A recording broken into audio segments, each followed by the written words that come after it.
सूरज की सुनहरी रोशनी में नहाई और श्रद्धा की शांति में लिप्त छठ पूजा सिर्फ एक त्योहार नहीं है। यह आस्था, त्याग और प्रकृति से लगाव की दिल छू लेने वाली एक यात्रा है। बिहार, उत्तर प्रदेश, झारखंड और नेपाल के साथ साथ अब दुनिया भर में बसे प्रवासी समुदायों के बीच इसे बेहद ही श्रद्धा से मनाया जाता है। छठ पूजा सूर्यदेव और छठी मैया को समर्पित एक पावन त्योहार है। छठ एक इतना पुराना वैदिक पर्व है जिसे बेहद ही कठोर नियमों के साथ मनाया जाता है। लाखों लोग बिना पानी के उपवास रखते हैं, ठंडी नदियों में खड़े होकर उगते और डूबते सूर्य को अर्घ्य देते हैं। ये कोई दिखावे वाला त्योहार नहीं है, बल्कि धैर्य, शांति और सच्ची श्रद्धा का प्रतीक है। जब महिलाएं पुराने लोकगीत गाती हैं तो उनकी आवाजें नदियों और घाटों पर गूंजती हैं, जिनमें सालों का दर्द, उम्मीद और आस्था की कहानियां छिपी होती हैं। छठ सिर्फ एक पूजा नहीं है, ये एक वादा है। एक वादा कि हम जीवन की छोटी छोटी खुशियों के लिए आभारी रहेंगे। एक वादा कि हम प्रकृति के साथ तालमेल के साथ जीवन जिएंगे। और सबसे बड़ा वादा कि हम इस भक्ति की परंपरा को आने वाली पीढ़ियों तक पहुंचाएंगे। हर जुड़े हुए हाथों की प्रार्थना में, हर नदी में बहते दीपक में और सूर्य को चढ़ाए हर अर्घ्य में उस संस्कृति की सुंदर और शांत धड़कन है जो कभी खत्म नहीं होती। सूर्य ही जीवन का मुख्य स्रोत है, उसके बिना जीवन असंभव है। छठ एकमात्र ऐसा पर्व है जिसमें उगते सूरज और डूबते सूरज दोनों की ही पूजा होती है, जो जीवन के आरंभ और अंत, प्रकाश और अंधकार दोनों का सम्मान है। माने जिसका अस्त हुआ है उसका एक ना एक दिन उदय होना है, और जिसका उदय हुआ है उसका एक दिन अस्त होना तय है। छठ के इस व्रत में कठिन अनुशासन होता है, संकल्प होता है और होती है अपार श्रद्धा। 36 घंटे का निर्जला उपवास, पवित्र नदियों में स्नान, कमर तक पानी में खड़े होकर सूर्य को अर्घ्य देना। माना जाता है कि इस पूजा के दौरान सूर्य से प्राप्त ऊर्जा शरीर और आत्मा दोनों को शुद्ध करती है। छठ के इस पर्व में व्रती अपने बच्चों की भलाई, स्वास्थ्य, सुख शांति और आभार के लिए प्रार्थना करते हैं। हर दीपक, हर अर्घ्य, हर गीत में एक भावना छिपी होती है, संतुलन की, प्रकृति से मेल की और एक सुखमय जीवन की।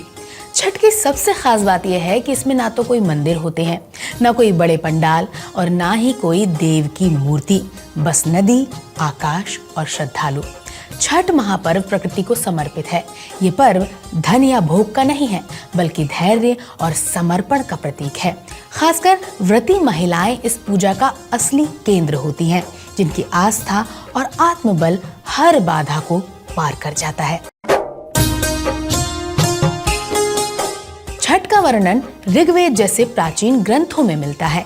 ऐसी मान्यता है कि भगवान राम और माता सीता ने अयोध्या लौटने के बाद सूर्य देव को धन्यवाद देने के लिए छठ की पूजा की थी। महाभारत के वीर योद्धा कर्ण, जो सूर्य देव के पुत्र थे, प्रतिदिन पानी में खड़े होकर सूर्य को अर्घ्य देते थे। इसलिए भी छठ की कई परंपराएं कर्ण की इस भक्ति से जुड़ी हुई हैं। छठ से जुड़ी एक और मार्मिक कथा राजा प्रियव्रत की पत्नी की है, जिनकी कोई औलाद नहीं थी, और जो होती भी थी तो वो बार बार मृत्यु को प्राप्त हो जाते थे। संतान की चाहत में ऋषियों की सलाह पर राजा प्रियव्रत की पत्नी ने कठोर तप किया और छठी मैया की पूजा की। उनकी भक्ति से उन्हें संतान सुख प्राप्त हुआ, और तभी से इस मान्यता के अनुसार माताएं अपने बच्चों की लंबी उम्र और खुशहाली के लिए छठी मैया की पूजा करती हैं। छठी मैया कौन है? ये सवाल हर श्रद्धालु के मन में कभी न कभी जरूर आता है। छठी मैया एक शक्ति स्वरूपा देवी हैं, जिन्हें संतान की रक्षक, पालनकर्ता और सूर्य देव की बहन माना जाता है।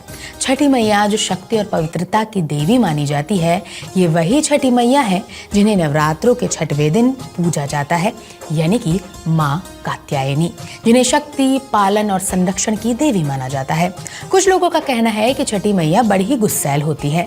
ऐसा इसलिए क्योंकि छठी मैया को अनुशासन सबसे प्रिय है, इसलिए छठ पूजा में सफाई का ध्यान रखा जाता है, कठिन नियमों का पालन किया जाता है, सच्ची आस्था के साथ पूजा की जाती है। व्रती का मानना है कि इन सब चीजों में जरा सी भी ढिलाई हो जाए तो छठी मैया नाराज हो जाती है, लेकिन ये गुस्सा सजा देने के लिए नहीं, बल्कि सही रास्ता दिखाने के लिए होता है। पहला दिन होता है नहाए खाए।